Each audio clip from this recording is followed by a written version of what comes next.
साथियों, मेरा अभिवादन स्वीकार कीजिए। दरअसल आज मैं बात करूंगा उस समाज की जो वास्तव में इस देश से, देश की व्यवस्था से आज बहुत दुखी होगी। क्यों? क्योंकि उस समुदाय की दो महिलाओं को नंगा करके मणिपुर की सड़कों पर घुमाया जाता है। दिन में जब घुमाया जा रहा होता है तो सड़क पर दोनों तरफ से भीड़ खड़ी होती है, बहुत से लोग खड़े होते हैं। वो नारा लगा रहे होते हैं, ताली पीटते हैं, हंसी मस्करी करते हैं, कमेंट करते हैं और कुछ पुरुष वर्ग के लोग जाते हैं, उनके स्तन को छूते हैं, प्राइवेट पार्ट को छूते हैं। आप बताइए, सोचिए कि उन पर क्या बीत रही होगी, उस समुदाय पर क्या बीत रही होगी। यह सुनकर ही रूह कांप जाती है कि किसी के साथ 21वीं सदी में, आज़ाद हिंदुस्तान में, इंडिया में, भारत में ऐसा भी हो सकता है। लेकिन सच तो सच होता है, उस सच को हम इग्नोर कैसे कर सकते हैं। बात हो रही है मणिपुर की।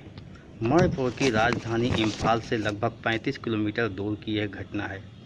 ITLF वहाँ का एक संगठन है। उसके अनुसार तो उन महिलाओं के साथ खेतों में ले जाकर बलात्कार भी किया गया था। आप ये समझ लीजिए, इस घटना की शुरुआत ही उस समय से हुई जब वहाँ के हाई कोर्ट के जज MB मुरलीधरन ने मैतेई जाति को, मैतेई समुदाय के लिए ST का दर्जा दे दिया। ST के दर्जे के लिए केंद्र सरकार से अनुरोध किया, मतलब सिफारिश भेजने के लिए राज्य सरकार को कहा। घाटी में लगभग 60% मैतेई समुदाय के लोग हैं, यानी हिंदू हैं। वहाँ पर नागा व कुकी भी हैं। नागा कुकी पहाड़ी पर्वतीय इलाकों में रहते हैं, जबकि मैतेई समुदाय के लोग घाटियों में रहते हैं।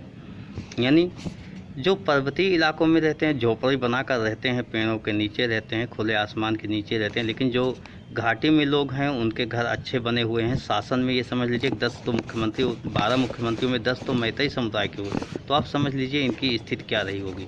म्यांमार में बहुत पहले, मतलब लगभग 200 से 250 साल पहले, छिंदविन नदी जो म्यांमार में है, वहाँ से बंगाल के सूरमा तक इन लोगों का राज भी होता था, यानी मैतेई समुदाय के लोगों का।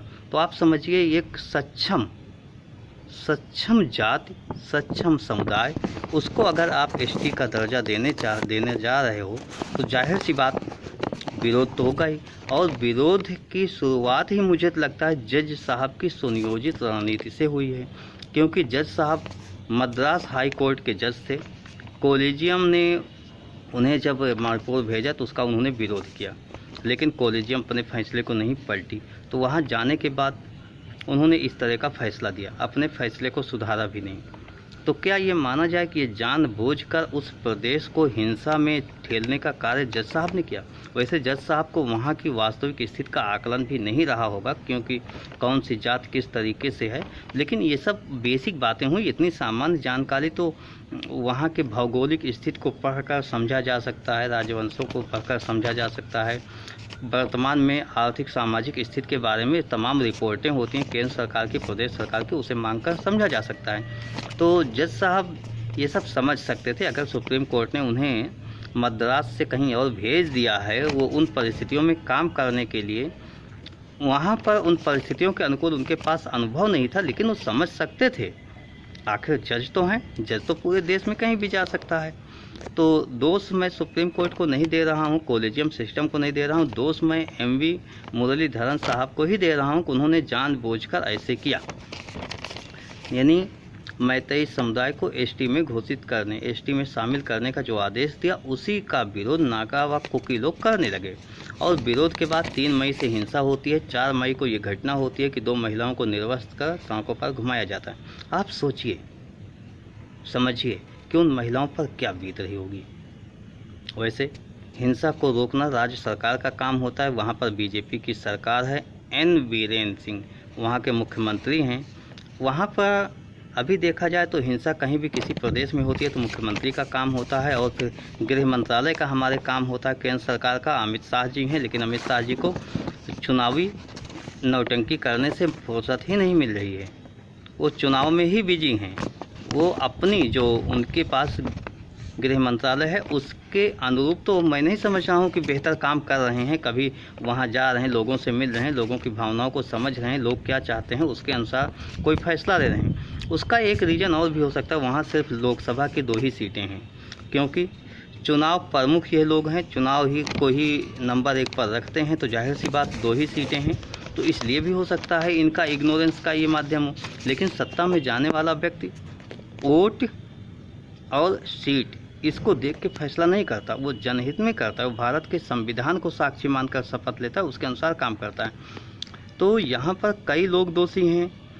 MV मुरलीधरन जज साहब दोषी हैं उस हाई कोर्ट के मणिपुर के।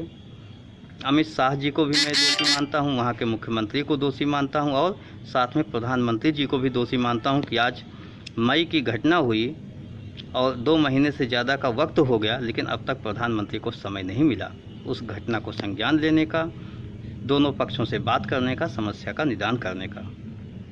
फिलहाल मैं बहुत आहत हूँ, क्योंकि इस तरीके से स्वतंत्र भारत में 21वीं सदी में किसी भी महिला को रोड पर ही, महिला हो या पुरुष हो, कोई भी हो, उसको रोड पर नंगा करके घुमाया जाए और लोग तालियां बजाएं, लोग खुशहाल हों, खुशी हों। महिलाओं के साथ तो क्या बीती होगी आप समझिए। उनके प्राइवेट पार्ट को छुआ जा रहा था, बार बार उनके पार्ट को छुआ जा रहा था, पूरी भीड़ यही काम कर रही थी। फिलहाल मैं दुखी हूँ। आपको अगर दुख लग रहा हो तो आप अपने गृह मंत्री से प्रधानमंत्री जी से सवाल अवश्य पूछिएगा कि ऐसी हिंसा के बाद भी वह चुप क्यों रहे, उन्होंने अपनी नैतिक जिम्मेदारी क्यों नहीं समझी, जिस संविधान की शपथ ली उसके अनुरूप काम क्यों नहीं किया। धन्यवाद। जय हिंद, जय भारत।